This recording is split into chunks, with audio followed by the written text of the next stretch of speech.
Welcome to Story Lab. This week, we're talking about trust, while we look at the story of a man who had a lot to worry about. Oh, and we're also going to be doing this.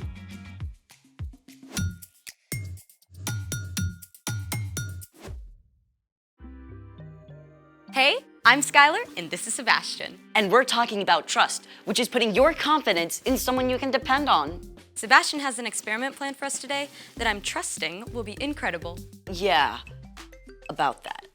You said you have something really cool. I did. I do. So... I didn't actually test it out yet. you don't think it's gonna work? I'm just a little worried. Well, what is it? This. We're gonna have a snack? No, we're gonna balance these forks together at once on the end of this toothpick, on the rim of that glass.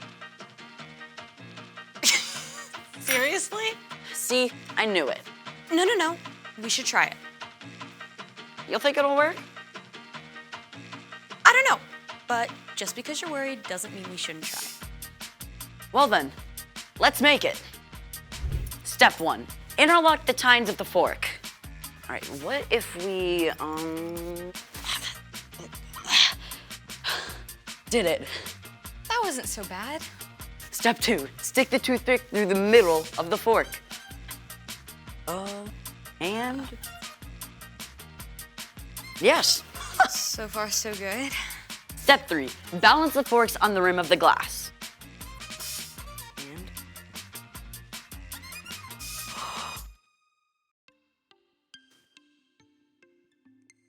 See? You did it!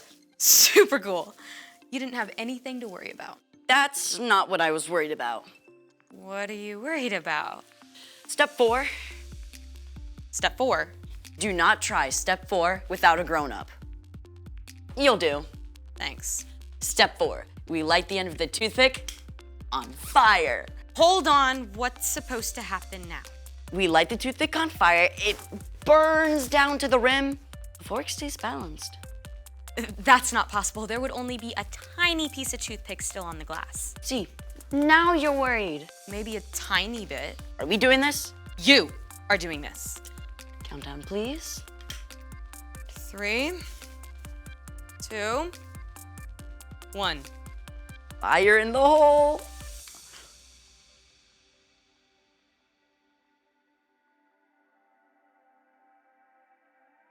What? How is this happening? Hold on.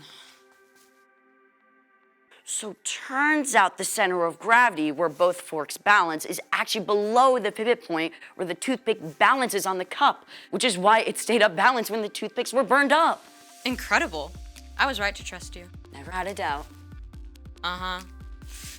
It's time for... The story before the story. Today, we're in the very first book of the Old Testament, Genesis. The incredible world God made was broken. But God had a plan to bless the whole world through one family, God chose Abraham, who had a son named Isaac. who had twin sons named Esau and Jacob. Jacob tricked his big brother out of his rights and blessing as the oldest. And Esau was so angry that Jacob ran away for more than 20 years, which is where our story starts. Take it away. Hey everyone, I'm Erica. Let's talk about Jacob and Esau. Things had been bad between these brothers their entire lives. So bad that Jacob stayed away for 20 whole years. Jacob had been living with his uncle Laban, and he had a big family of his own with lots of kids. But then, God spoke to him. Go back to your father's land and to your relatives. I will be with you. Now, if you were Jacob, you'd probably be feeling all kinds of things. First of all, you might be kind of excited about getting to go home after so long.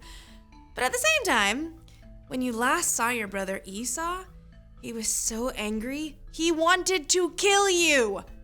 Is he still mad? Or has he cooled down? Maybe you can actually hang out and be friends, or not. Jacob set out with his whole family, and when he got close to home, he decided to play it safe. So, he sent a message to Esau.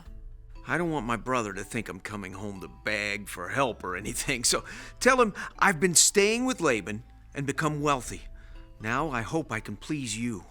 The messenger left and returned. We took your message to Esau, and now he's coming to meet you. With 400 men! Say what? 400 men does not sound like a welcoming party. 400 men sounds like an army. Jacob was worried. Jacob separated his family and his herds into 2 groups, figuring if Esau attacked one group, the other group could escape. But then he did something a little more helpful. He remembered to talk to God. Lord, you have been very kind and faithful to me. Please save me from the hand of my brother Esau. I'm afraid he'll come and attack me and my family, but you have said, I will surely give you success. I will make your children as many as the grains of sand on the seashore. Jacob held on to God's promises, and then he decided to show his good intentions by sending a little gift to Esau. Well, not so little. I need 220 goats, 220 sheep, 30 camels, 40 cows, 10 bulls, 30 donkeys. Now, you go ahead of me, and when you meet Esau, he'll ask, what's up with all these animals? And you say, they belong to your servant Jacob. They are a gift to you. Jacob is coming behind. On it. Me too. Ditto. The whole time, Jacob was thinking, all these gifts will give Esau time to cool down, and then maybe when he finally sees me, he'll welcome me. Jacob even sent his whole family ahead, across the river, figuring that Esau would not hurt them. Then, Jacob spent the night alone, wrestling with God. Literally. But that's another story. In the morning, Jacob looked up and saw Esau coming, with 400 men. After all he'd done, Jacob was still worried. But this time, he didn't hide behind his family or gifts. He went on ahead. And as Jacob neared Esau, he bowed down to the ground 7 times. It's the moment we've all been waiting for. The brothers finally meet. Jacob and his whole family are all tensed up because this could turn into all-out war at any second. But instead, Esau ran to Jacob. He hugged him and kissed him, and both brothers wept for joy. After all that time, their family was reunited. Esau asked, Who are all these people with you? They are the children God has so kindly given me. Why did you send all those herds I saw? I hoped I could do something to please you. I already have plenty, brother. Keep them. No, please, accept this gift. Seeing your face is like seeing the face of God. Then Esau went back to his home, and Jacob camped with his family in Canaan. The end! Wow. Jacob was so worried, but what he was afraid of didn't happen. Kind of sounds a lot like me today. I mean, I spend time stressing about something and then it turns out okay. It's super easy to do that, but you can trust God with the little stuff and the big stuff too. Jesus did that. I mean, even when he knew he was going to be arrested, he talked to God about it. And then he trusted God to be with him through everything. That's right. You know, talking with God is a big part of trusting God. So, what's our part in this story? Well, maybe you're really worried about a big test. You can ask God to help you study and give you a clear mind. And then trust that you'll be okay, no matter how the test goes. Or your parents are going on a big trip, and you'll be staying with your grandma for a whole week. You can ask God to give you peace and trust that God will be with you the whole time. I was so worried all week figuring out a cool experiment to do. I kind of forgot to talk to God about it. I guess that really would have helped.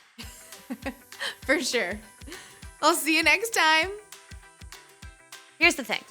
You can trust God even when you're worried. See how your experiment turned out? Brilliant. Next upon this toothpick, I shall balance myself. Hold this. You're actually doing this. Okay, thanks for joining us in the Story Lab. We'll see you next time.